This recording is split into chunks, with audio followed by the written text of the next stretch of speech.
Bienvenidos, queridos hermanos, a este su programa de Catecumenado Católico. Mi nombre es Fran Morera y por este próximo tiempo vamos a estar hablando sobre las bases profundas de nuestra fe, encarnándonos en el credo de Nicea, que es la base de la fe de la Iglesia por los últimos 1700 y tantos años.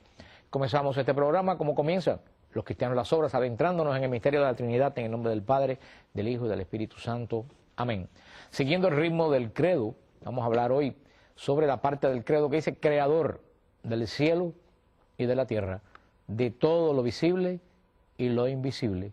Dice el Catecismo de la Iglesia, aquí en el punto 285, algunos filósofos han dicho que todo es Dios, que el mundo es Dios, o que el devenir del mundo es el devenir de Dios. Otros han dicho que el mundo es una emanación necesaria de Dios que brota de esta fuente y retorna a ella.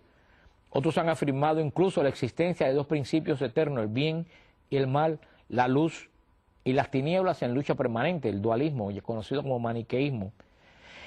Según algunas de estas concepciones, el mundo sería malo, producto de una caída, y por tanto se ha de rechazar y superar. Eso es el gnosticismo. Otros admiten que el mundo ha sido hecho por Dios, pero a la manera de un relojero, que una vez hecho lo habría abandonado a él mismo. Eso es deísmo. Otros finalmente no aceptan ningún origen trascendente del mundo, sino que ven en él el puro juego de una materia que ha existido siempre. Ese es el materialismo. Todas estas tentativas dan testimonio de la permanencia y de la universalidad de la cuestión del origen. Esa es la búsqueda primaria del hombre. Querido hermano, esto es lo que vamos a hablar hoy. Todo hombre ha tenido intentos de buscar el origen de la creación. Nosotros proclamamos en el credo que Dios es creador del cielo y de la tierra, de todo lo visible y lo invisible. Cuando el credo dice del cielo y de la tierra, se refiere, es una expresión bíblica que se refiere a todo lo creado, o sea, al universo y a la tierra, porque la Biblia se enfoca principalmente y está escrita para la tierra. Hay personas que me preguntan, ¿dónde están los extraterrestres en la Biblia? Hermano, los extraterrestres no están en la Biblia. Yo les digo a ellos que bastante trabajo tenemos con los terrestres para irnos a ocupar de los extraterrestres. La Biblia es un libro y la fe de la Iglesia está dirigida a los moradores de la tierra. Proclamamos que Dios es creador de todo el universo, pero el mensaje de la palabra de Dios es un mensaje para la tierra, para el planeta Tierra. Por eso proclamamos que el hombre es criatura de Dios. Nos da a nosotros la condición de criatura, en diferencia con la nueva era que proclama que el hombre es Dios. Hermano, esa gran mentira es la mentira que perdió nuestros primeros padres. El hombre no es Dios, nosotros somos imagen de Dios, pero el hombre no es Dios. Cuando tú te crees un Dios, es cuando tú defines lo que es bueno y lo que es malo, y es cuando entra el mal y la desgracia a tu vida. Nosotros no somos dioses, nosotros somos criaturas de Dios, y así lo proclamamos en el credo. Somos criaturas totalmente limitadas. Por supuesto que dice la palabra de Dios que de todas las criaturas el hombre es imagen de Dios, pero una imagen no es el original. Yo me miro en un espejo y veo mi imagen, pero ese espejo no soy yo. Ustedes me ven en su televisor, pero ese que está en el televisor es una imagen mía, no soy yo. Yo estoy aquí grabando este programa. Así somos imagen de Dios, pero no somos dioses. Somos reflejos de Dios. Tenemos parte de la capacidad de Dios de amar, de crear, de conocer, pero limitados como criaturas que somos. Y ese es el concepto que hoy en día nosotros tenemos que tener claro. Somos criaturas de Dios. No somos dioses, en absoluto. La Iglesia proclama que todo lo que existe ha sido creado, tanto en el cielo como en la tierra, como lo visible como lo invisible, que vamos a entrar a la parte profunda de la creación, porque hay una parte más profunda de la creación que la que vemos con nuestros propios ojos. La Iglesia lo deja bien claro aquí en el Catecismo de la Iglesia, y le dice que la creación es una obra de la Santísima Trinidad. Lo dice en el punto 291. En el principio existía el Verbo, y el Verbo era Dios. Todo fue hecho por Él, y sin Él nada ha sido hecho. Nos remite de nuevo a la Trinidad. Por eso somos una iglesia trinitaria, el Catecismo de la Iglesia. Y este problema de la creación es un problema que ha traído grandes debates a través de la historia y que creo que hoy en día se está planteando muy mal en la Iglesia. Hay un gran problema, querido hermano, y es que la iglesia, mucha gente en la iglesia se ha querido volver científica, entre comillas. Nosotros no somos científicos, no somos hombres de fe. Como dice la encíclica del Santo Padre sobre la razón y la ciencia, la fe y la razón, la iglesia tiene la obligación de decirle al hombre la verdad espiritual sobre sí mismo, así como la ciencia tiene la obligación de descubrir esta acción de Dios en el plano material. Pero nosotros, nuestra función como iglesia no es ser científico, nuestra función como iglesia no es estudiar a Einstein, nuestra función como iglesia es decirle al hombre el profundo plan que tiene Dios para tu vida. Y yo creo que los grandes problemas que tenemos en la iglesia vienen de todo eso, de tener demasiada gente científica en la iglesia. ¿Cuántas personas me escriben al programa de apologética que yo tengo y me preguntan, ¿dónde están los dinosaurios en la Biblia? Y a lo mejor yo con un poco de falta de caridad los reconozco, les respondo, ¿a mí qué me importan los dinosaurios? ¿Qué me importa que se hayan muerto los dinosaurios? Y a mí me importa el plan de Dios. Los dinosaurios están para ser estudiados por los científicos y esa es su labor muy meritoria. Pero yo como iglesia no tengo que estudiar los dinosaurios, tengo que estudiar el plan de Dios en tu vida. ¿Qué hace en tu vida? ¿De qué se murieron los dinosaurios? ¿De qué te ayuda a ti con un hijo enfermo de cáncer? ¿De qué se murieron los dinosaurios? Te ayuda el poder de Dios. Y no es que la iglesia desprecie la ciencia, es que cada uno tenemos una función en este orden de Dios y la ciencia no puede ocupar el lugar de la iglesia y la iglesia no puede inmiscuirse en la parte de la ciencia. El primer libro de el Génesis en la Biblia, en hebreo Bereshit, que es la primera palabra en el principio, así se llama en hebreo, Bereshit, principio. El libro del principio del Génesis, que ha causado tanta controversia en la iglesia. El otro día alguien me decía que alguien dijo en un programa de radio que la fábula de Adán y Eva, y esa palabra es terrible, esa palabra es fatal. Adán y Eva no es una fábula. Lo que tenemos que tener en cuenta, hermano, y para eso es este catecumenado, para crecer espiritualmente, tenemos que tener en cuenta que hay dos verdades profundas, lo decía San Jerónimo, ya lo decía en el siglo IV. Hay dos tipos de personas, unos que ven la Biblia por la letra que está escrita y se pierde en los detalles históricos, y unas personas que van más allá del detalle histórico de la Biblia escrita y entran al profundo mensaje espiritual de Dios que tiene para cada uno de nosotros. Las personas que se limitan a la letra escrita de la Biblia están siempre buscando errores. ¿Con quién se casó Caín? ¿Con quién se casó la hija de Caín? ¿Dónde están los dinosaurios en la Biblia? Hermano, el objetivo de la Biblia no es presentar con quién se casó Caín. El objetivo de la Biblia no es presentar dónde están los dinosaurios en la creación. El objetivo de la Biblia es llevarte profundamente a un encuentro con el Dios omnipotente que todo lo puede. Y si la iglesia pierde esa capacidad, hermano, somos, como dijo Jesús, la sal que no sale al mundo. Y por eso que hay tantos increyentes.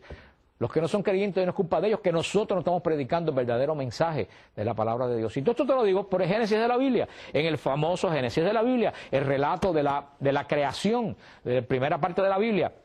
En la Biblia hay muchos géneros literarios.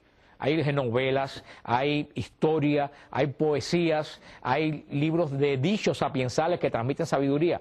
En la primera parte del Génesis de la Biblia, el Señor está tratando de transmitir un mensaje profundo por medio de estos capítulos del mensaje de la creación. Y vio Dios que era bueno, y vio Dios que era bueno. Fíjense que se va usando la repetición.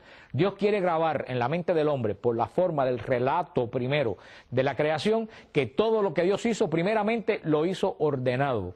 Del caos puso orden, deslindó la luz de las tinieblas, fue haciendo la creación de Dios de una forma ordenada. Y al final de todo esto, Dios nos da la garantía que lo que Él hizo era extremadamente bueno. Ese es el profundo mensaje de la Biblia. No donde estaban los coacervados, no donde estaban los dinosaurios. Eso le toca estudiarlo a la ciencia. Por eso no hay contradicción entre ciencia y fe. Como dice el Santo Padre en la Fe y la Razón, en la encíclica Fe y la Razón. El Santo Padre dice que la ciencia mira un mismo hecho de un punto. Pongamos el ejemplo. La ciencia mira la creación de acá. La iglesia mira la creación de acá. O sea, la ciencia mira la creación desde el punto de vista físico. La iglesia mira la creación desde el punto de vista espiritual. Por eso el Génesis es una relación profunda de la creación desde la base del orden de Dios, no desde la base científica. Por eso no podemos buscar ciencia en la Biblia. Es como si yo dijera, no sé, que voy a buscar una receta de cocina en las guías telefónicas. ¿A alguien se le ocurre ir a buscar una receta de sopa por la S en la guía telefónica? Te dirían que está loco. Y si la persona dice, contra, en la S de la guía telefónica no está la sopa, tú dirías, pero tú estás buscando en el libro equivocado. Si tú estás buscando ciencia en la Biblia, hermano, estás buscando en el libro equivocado. ¿Está mal las guías telefónicas por no tener la receta de la sopa? No, ese libro está escrito para teléfonos. ¿Está mal la Biblia por no tener la ciencia? No, ese es un libro espiritual. Tú estás mal buscando lo que no existe. Y hermano, más que la parte científica, a la iglesia tiene la obligación de predicar la parte espiritual. Y el Génesis nos deja bien claro este mensaje profundo de Dios, que Dios lo primero que hace en todo es poner orden. Por eso los 7 días de la semana. ¿Cómo terminan estos 7 días? Con el Shabbat, con el descanso de Dios. Dios prepara la actividad del hombre para la última actividad, que es cuando tú y yo entremos al profundo descanso de Dios.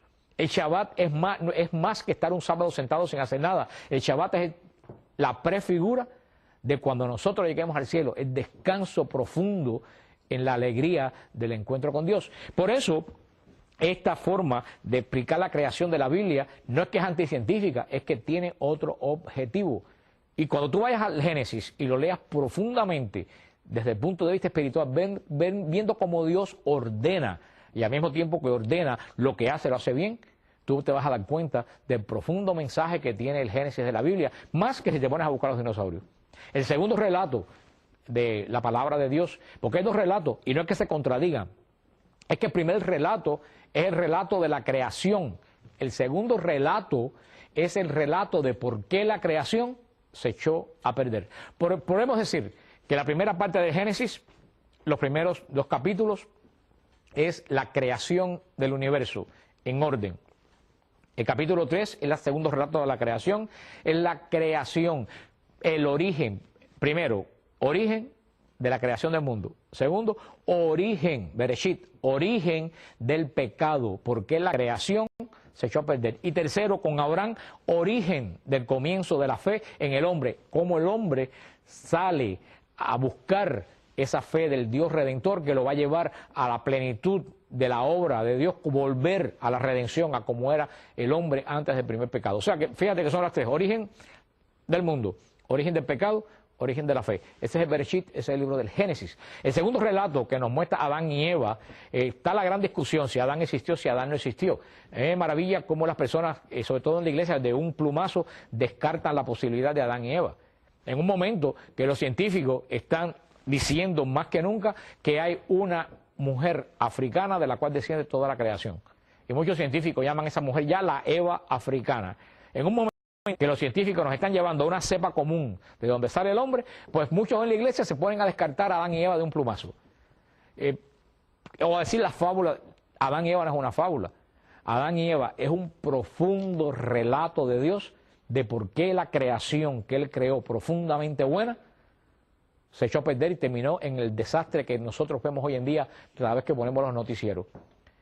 Eva y Adán, Adán y Eva, Adán que quiere decir hombre, Eva que quiere decir madre en hebreo. Esta primera pareja, que puede haber sido una pareja, puede haber sido representación de la raza humana. No, es que ni siquiera nos interesa adentrarnos en esa discusión, nos interesa el mensaje. Estos hombres que fueron los creados en el 6º día, cuando Dios vio que la creación era muy buena, cuando Dios los hizo libres, porque eres profundamente libre. Cuando Dios los hizo libres, en vez de escoger el plan de Dios, escogen a una criatura en vez de Dios. Esa es la idolatría. Y esa idolatría nos lleva a una criatura profundamente soberbia, llena de maldad, que quiere destruir el plan de Dios. Eso lo vamos a ver en la parte que veamos, creador de lo visible y lo invisible. Esta primera pareja desobedece a Dios. No comiendo una manzana. En la palabra de Dios, en la Biblia no hay ninguna manzana. En el paraíso no hay manzana. La palabra de Dios dice que comieron del árbol, de la fruta prohibida. Dios le dijo al hombre, tú puedes comer tú puedes usar todo lo que tú tienes, menos decidir qué cosa es buena y qué cosa es mala. Eso lo decido yo. Dios se dejó esa potestad para él, porque Dios sabe que desde el punto que el hombre decide qué es bueno y qué es malo, va a decidir a su favor y otra persona va a salir perjudicada. Por eso Dios le dijo, utiliza toda la creación, menos decidir qué es bueno y qué es malo. ¿Qué fue lo primero que hizo el hombre? Decidir qué cosa era bueno y qué cosa era malo. Se quiso hacer como Dios. Y cuando el hombre decidió qué es bueno y qué es malo, decidió mal y entró el mal en el mundo. Esa es la profunda historia de Adán y Eva. Cómo Dios maldice esa criatura que vamos a ver después, el ángel, que era ángel, no era demonio todavía, como Dios maldice al hombre y a la mujer, pero le da la gran esperanza en Génesis 3:15. Vendrá una mujer, la cuya descendencia te pisará la cabeza. Dios, el protoevangelio, el primer anuncio del evangelio, el evangelio de María que va a encarnar a Jesús y de Jesús que va a derrotar al enemigo. Si un hombre y una mujer obedecieron al enemigo y hicieron entrar el mal en el mundo, otro hombre y otra mujer, Jesús y María, van a derrotar al enemigo y van a entrar la salvación en el mundo. Ese es el profundo mensaje del Génesis. El árbol del bien y del mal, decidir qué es lo bueno y qué es lo malo. Cuando tú decides qué es bueno y qué es malo sin contar con Dios, en tu vida hay un Génesis. Tú estás queriendo hacer lo mismo que hizo Adán y Eva en el principio. Y todavía, hermano, si tienes conciencia del bien o del mal, pero hoy en día lo peor es que hay personas que han perdido la conciencia del bien y del mal. Cuando tú tienes conciencia de qué es bueno y qué es malo, tú todavía estás bien. Ahora, cuando tú has perdido el sentido de qué es bueno y qué es malo, hermano, entonces sí, es muy difícil ya tú entrar en el reino de Dios. El peor de los pecados es perder la conciencia del mal y del bien. Y eso es lo que nos dice la palabra de Dios en el primer capítulo de Génesis.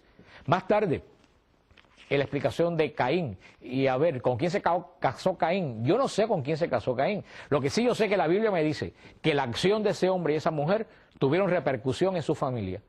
Lo cual quiere decir que el pecado no es una acción individual. Cuando tú pecas, ese pecado tuyo va a afectar a otro tipo de personas. Y es muy grave el pecado de los padres, porque el pecado de los padres incide, no que Dios lo transmite, pero los hijos van a percibir esa enseñanza mala y a su mismo tiempo la van a aplicar. El mensaje de Caín no es otro y nada más y nada menos que el mal que hicieron sus padres se transmitió al hijo y el hijo terminó siendo peor que los padres. El mal ejemplo de los padres indujo al hijo a ser peor. Ese es el mensaje espiritual de la Biblia y así es como tenemos que ver nosotros la palabra de Dios, buscando ese mensaje espiritual para mi vida. Y eso es lo que dice la iglesia y lo proclama en esta primera parte, que Dios trasciende la creación, que Dios no es una mata, que Dios no es una caída de tarde, que Dios no es una persona, Dios trasciende la creación. La creación emana de Dios y es obra de Dios. También dice bien claro la palabra de Dios, que Dios es creador de lo visible, de lo invisible. Queridos hermanos, proclama la iglesia, y esta es una parte fundamental de la iglesia, hay dos tipos de creaciones, hay dos tipos de vida. Está la vida física, que somos nosotros, y está la vida espiritual. Una religiosa que yo conocí cuando era muchacho, la hermana Eliet, de las misioneras de María Inmaculada, ella me decía, a mí nunca se me ha olvidado eso, que nosotros vivimos inmersos dentro del mundo espiritual como los peces en una pecera que están en la consulta de un doctor. Ustedes han visto que en la consulta de los doctores hay veces que ponen peceras con peces. Y hay una serie de pacientes que están esperando su turno mirando la pecera. Esos peces están en su ambiente. Si ustedes no lo saben, los peces no saben que lo están mirando. Porque el agua con el que hacen una reflexión y los peces se ven a sí mismos, no ven a la gente. Esos peces comen, se fajan entre ellos, se reproducen, se mueren dentro de ese local que no pueden ver más allá. Sin embargo, están rodeados de 15 o 20 personas que los están mirando.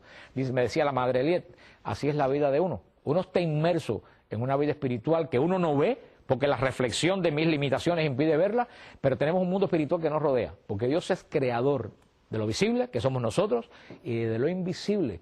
¿Qué es lo invisible? El mundo angélico. ¿Quiénes son los ángeles? Los ángeles no son semidioses, los ángeles son criaturas como tú y como yo, de una categoría diferente porque son espirituales y tú y yo estamos amarrados a la carne. Pero esa es la parte invisible. Los ángeles, la primera creación de Dios, la creación de estos seres que tienen conciencia, que tienen conocimiento como tú y como yo, que fueron creados y que en un momento de la historia tuvieron que decidir y eligieron. porque los ángeles, al no ser físicos, no se reproducen. Nosotros nos reproducimos porque somos imagen de Dios y podemos crear. Los ángeles no son imágenes de Dios, los ángeles son criaturas de Dios. Y al no ser imagen de Dios, no pueden crear, no pueden reproducirse. Por eso los ángeles fueron creados en un número específico y esos ángeles, en un momento de la historia, tuvieron que escoger entre servir a Dios o desobedecer a Dios. En un momento de la historia, una parte de estos ángeles decidieron, por ser libres, porque Dios, les repito, como dije la semana pasada, solamente puede crear seres libres, decidieron no obedecer a Dios. Y a partir de ese momento, Pablo VI lo llamó el misterio de la iniquidad, porque dice que perdieron la gracia, pero mantuvieron su condición angélica. O sea, todo lo bueno que había en ellos, pero mantuvieron su capacidad de ser espiritual. Este ángel que por envidia tentó al hombre, los teólogos dicen, ¿por qué el ángel quiso hacer caer al hombre? Dicen algunos teólogos, esto es especulación, que cuando Dios les reveló el plan de la encarnación de Cristo al demonio, siendo Cristo, se iba a ser una criatura y no se iba a ser un ángel, se iba a ser criatura, el demonio dijo, yo no voy a adorar a alguien que es inferior a mí. Y por soberbia no quiso adorar a Dios. Y como no podía oponerse al plan de la creación, ¿qué trató? Manchar la creación al hombre del cual Dios iba a encarnarse como forma de él. Por eso es que le pone este traspié al hombre para después llevarlo a acusar delante de Dios. El demonio era el gran acusador ante que llegó Jesucristo, que es nuestro gran defensor. Pero estos demonios, que es el Apocalipsis, que son grandes partes, es el misterio de la iniquidad, es el mundo espiritual que nos rodea. ¿Y qué es lo que quiere el demonio? El demonio que existe, que es dogma de fe, doctrina de la iglesia, porque la gran mentira del demonio en los últimos tiempos es declarar que no existe. Por supuesto, si no existe, tú no te cuidas de él y ahí te cargas. El demonio sí existe. Y yo le digo a los hermanos que si no creen en el demonio, pongan el noticiero. Si después de ver el noticiero de la tarde tú no crees en el demonio, hermano, tú estás ciego, sordo y mudo. El demonio se anuncia más que Dios, pero no tiene más poder que Dios.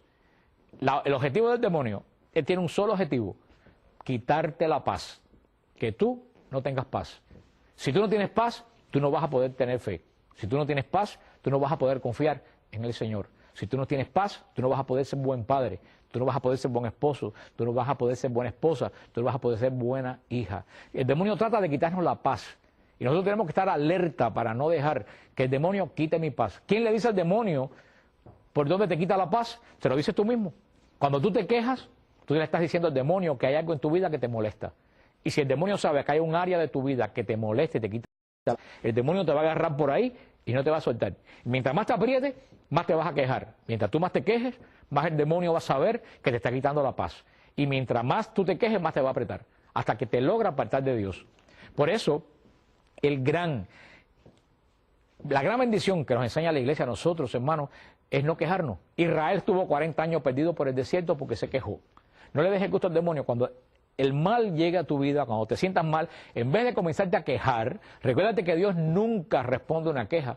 Tú nunca le preguntes a Dios por qué, pregúntale para qué, pero nunca por qué. Dios no responde una queja. Cuando tú te comienzas a quejar, el demonio comienza a actuar. ¿Qué es lo que tienes que hacer? ¿Qué es lo que mata la queja? La fe. Caminar en fe, pronunciar palabras de fe. Si tú tienes problemas en el matrimonio, en vez de ponerte a decir, este matrimonio no sirve, ¿quién me habrá mandado a casar? No, si el demonio sabe que tu problema, que a ti te quita la paz el matrimonio, el problema no va a salir del matrimonio. Comienza a decir, tengo problemas, pero el Señor tiene poder para restaurar mi matrimonio. Esa es palabra de fe. Si un hijo tuyo anda mal, no te pongas a decir, este hijo mío me va a matar. Te mata, hermano. Comienza a decir, Dios tiene poder para restaurar y para levantar este hijo mío. O sea, en vez de la queja, sustituye la queja con palabras de fe. Así esta creación negativa que está alrededor nuestro no va a tener poder sobre ti. Y los ángeles de Dios, que también nos rodean y están puestos para nuestra salvación, los ángeles de Dios, hermanos, van a poder venir en tu ayuda y dar la gran batalla. Recuérdate, somos criaturas. Dios es creador del cielo y de la tierra. Pero Dios también es creador de lo visible y de lo invisible. Los ángeles de Dios, los ángeles consiervos nuestros que adoran al Cordero en la Eucaristía, los ángeles de la guarda, los ángeles que están puestos en nuestra salvación, los ángeles que perdieron su gracia y quieren hacerte perder la paz para que tú también pierdas la gracia. Esto es lo que la Iglesia nos enseña y nos proclama y que está magistralmente explicado en el Catecismo de la Iglesia. creador de lo visible y de lo invisible. No busques la ciencia, deja que la universidad te enseñe la ciencia. Ven a la iglesia buscando la fe, porque la ciencia misma no tiene respuesta a no ser que entre en el campo de la fe. Cuando un médico te dice, tu hijo no tiene salvación, tú tienes un cáncer, hermano, ya la ciencia se limpia las manos y ahí comienza tu vida de fe, tu fe en un Dios creador, en un Dios sanador. Por eso te digo, hermano, recuérdate, conoce tu fe. Un católico ignorante es un futuro protestante. Terminamos este programa y lo seguiremos los demás días tal como lo comenzamos, adentrándonos en el misterio de la Trinidad, en el nombre del Padre, del Hijo y del Espíritu Santo. Amén.